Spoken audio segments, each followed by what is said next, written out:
Having obtained all this information, what we have is an understanding of the business process and the probable impact. Once we have conducted a business impact analysis of all the business processes within the organization, the next step is to rank the business processes in terms of the impact. So we have the business processes that have the highest impact. In that case, highest impact for operational and financial impact put together. And how do you mix apples and oranges? That I'll cover in the next video.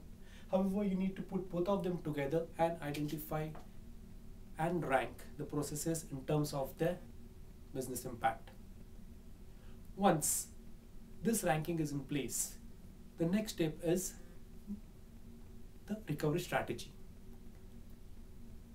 If the ranking shows that some of the processes need to be recovered within 24 hours, some of the processes need to be recovered within 72, and the rest within a week, then that would dictate as to what kind of recovery strategy do we need. If all the business processes are okay with recovery in 3 days, then it's quite likely that a warm site solution would suffice. However, in case if there are some within 24, then there are choices. Do we go in for server application? Do we go in for storage replication? What if the processes need to be recovered within an hour? In that case, we need a hot site. Now, is the hot site going to be a mirror image of the primary site? All these questions would lead to answers that have a financial impact. Once we have the processes, we have ranked the processes in terms of business impact, and now we have recovery strategy options. We need to price these options. Here again, there is a need for an iteration. It may happen that the organization has a mainframe and the owners, the business process owners, state that they need the process to be up and running within a day. Recovery of a mainframe, depending on the amount of data, it may not be possible to recover all the applications within 24 hours from the point of disaster going to a warm site. In that case, it would be a hot site for a mainframe, which could be very costly. This is where the executive management has to take a call. They have to decide as to whether a hot site option would suffice or a warm site option would suffice. And in such cases, we go back to the business owner and say that this is the cost that would be associated if we go in for a hot site. This is the cost that would be associated if you go in for a warm site.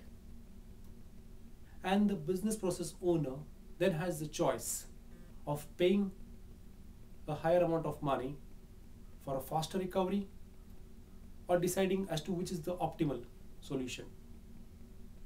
Many a times, the optimal solution would be something which the business process owner has to live with. So in this case, what we have is that an organization knows that if it faces a risk, this is its risk appetite and this is the residual risk it's willing to live with. Once all of this is done, the business impact analysis has successfully come to a logical conclusion of what should be the recovery strategy for the organization. The next step is to identify vendors who will support the recovery strategy. But between the BIA and identification of vendors is an important stage, and that is business process dependency analysis.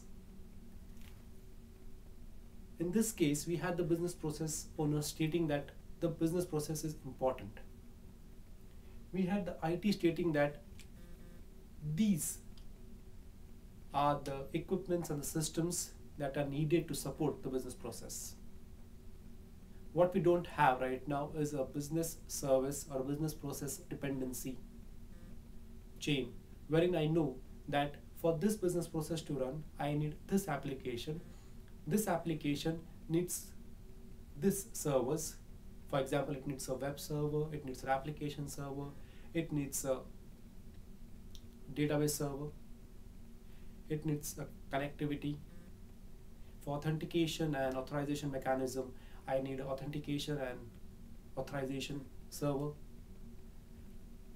Once I am able to identify those pieces with the application, that is where business service or business process dependency analysis comes in. That would be the topic for my next video. Thank you, and I welcome your feedback.